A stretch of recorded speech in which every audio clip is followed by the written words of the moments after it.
kembali belajar akan kebenaran firman Tuhan yang terdapat di dalam Lukas pasal yang kelima, ayat yang pertama sampai ayat yang ke-11.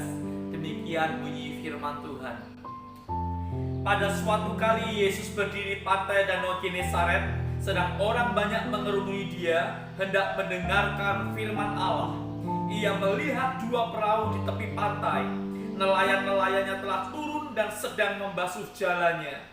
Ia naik ke dalam salah satu perahu itu, yaitu perahu Simon, dan menyuruh dia supaya menolakkan perahunya sedikit jauh dari pantai.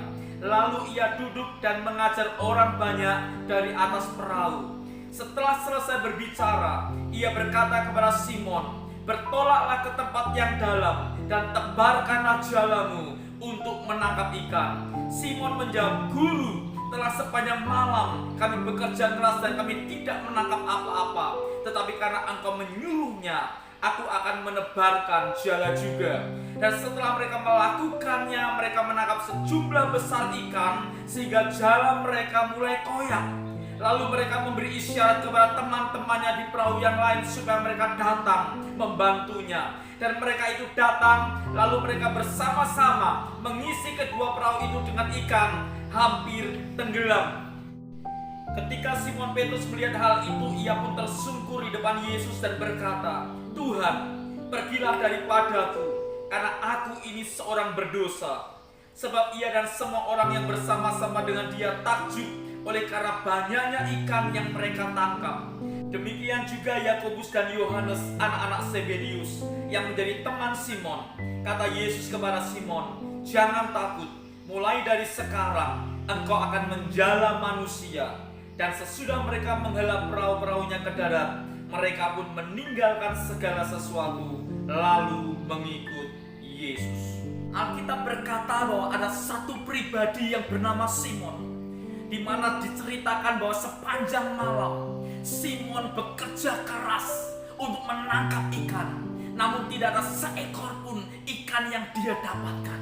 Dan ketika pagi hari, saat Simon membereskan jalannya, Yesus naik ke dalam perahu Simon dan menyuruhnya untuk menolakkan sedikit jauh dari pantai, karena banyaknya orang yang ingin mendengarkan apa yang Yesus ingin sampaikan. Dan Simon, dia taat melakukan seperti apa yang Tuhan perintahkan. Kalau kita melihat keadaan Simon saat itu, secara fisik dia mengalami letih, dia capek karena sudah sepanjang malam bekerja keras tapi tidak mendapatkan apa-apa. Secara bisnis dia mengalami kerugian yang besar karena tidak ada hasil yang ia dapatkan. Secara ekonomi dia mengalami kekurangan karena kebutuhannya tidak terpenuhi. Namun demikian, Simon masih memiliki yang namanya ketaatan untuk melakukan perintah Tuhan.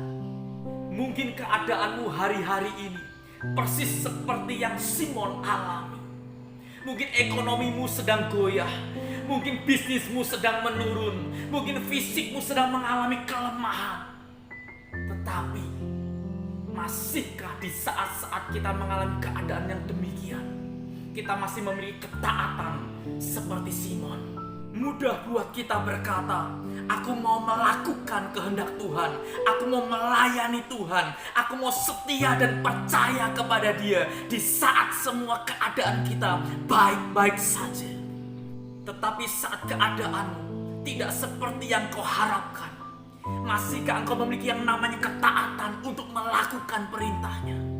Masihkah kita berkata, "Engkau tetap Tuhan yang baik"?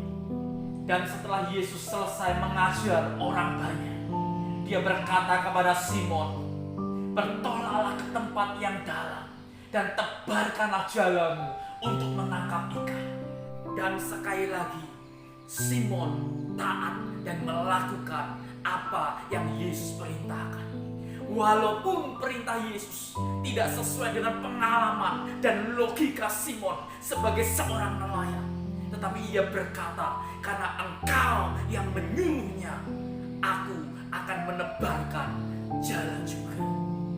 Simon sebagai seorang nelayan yang handal dan berpengalaman di bidangnya, Dia tahu kapan waktunya harus menebarkan jala di tempat yang dalam.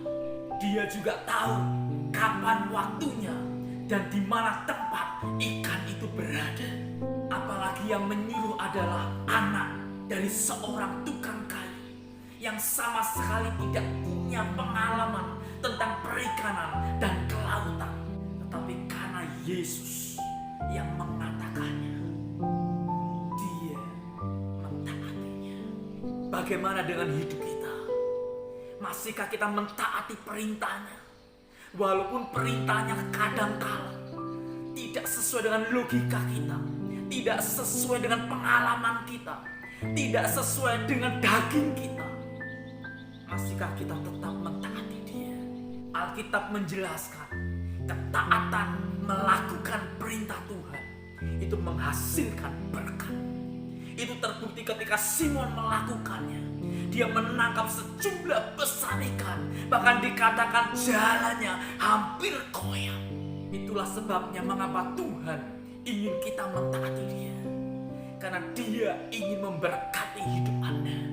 Kerinduannya untuk memberkati kita jauh lebih besar dari kerinduan kita untuk diberkati. Tetapi saat Simon melihat tangkapan ikan yang begitu banyak, yang awal mulanya itu yang dia cari, itu yang dia ingini, itu yang dia kejar, dan itu yang dia harapkan. Tetapi ketika dia sudah mendapatkannya, justru membuat dia tersungkur di bawah kaki Tuhan. Ternyata apa yang selama ini kita anggap penting tidak lagi menjadi begitu penting ketika kita berjumpa dengan Yesus. Apa yang selama ini kita anggap itu berharga menjadi tidak lagi berharga saat engkau berjumpa dengan pribadinya. Perjumpaan Simon dengan pribadi Yesus menyadarkan Simon siapakah orang yang ada di hadapannya. Awalnya Simon menyebut Yesus sebagai guru, tetapi ketika Simon dia melihat mujizat Tuhan, dia memanggil Yesus dengan sebutan Kurios, yang artinya penguasa tunggal. Dan itu membuat Simon menyadari siapa dirinya. Dan hari itu pertobatan terjadi dalam hidup Simon. Selama engkau belum pernah mengalami perjumpaan dengan Kristus, maka akan banyak hal yang kau anggap penting dalam hidupmu, akan banyak hal yang kau anggap berharga dalam hidupmu. Tetapi ketika engkau mengalami perjumpaan dengan pribadinya, maka semuanya tidak lagi menjadi berarti, dan hanya Yesus yang berarti dalam hidup kita. Semakin engkau mengenal pribadinya, engkau akan semakin mengetahui dan mengenal siapa pribadi kita. Karena saat kita berada di hadapannya, yang keluar adalah pertobatan, bukan pembenaran diri, bukan kesombongan, bukan keangkuhan hidup. Saya berdoa biar hari ini kita memiliki pengenalan akan Tuhan, ingini Dia, rindukan Dia, sampai kita berjumpa dengan pribadinya.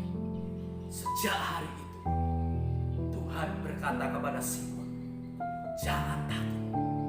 Mulai hari ini engkau bukan lagi penjala ikan, tapi engkau kujadikan penjala manusia. Awalnya Simon bekerja untuk dirinya sendiri. Fokus hidupnya hanya untuk dirinya sendiri. Tetapi sejak panggilan Tuhan terjadi dalam hidupnya, Tuhan mulai panggil dan bawa dia untuk memikirkan banyak orang, yaitu keselamatan jiwa-jiwa, untuk memberitakan kabar baik, sehingga banyak orang boleh menerima keselamatan. Ketika kita mengenal Dia, kita tidak akan pernah menjadi orang yang egois. Kita diselamatkan untuk menyelamatkan, kita diberkati untuk memberkati, kita diampuni untuk mengampuni. Dan biar hidup kita seperti Kristus, menjadi roti yang terpecah buat setiap orang. Biar hidup kita menjadi berkat dan dinikmati oleh banyak orang. Saya berdoa, bila melalui firman Tuhan hari ini, kita memiliki kerinduan untuk berjumpa dengan Kristus.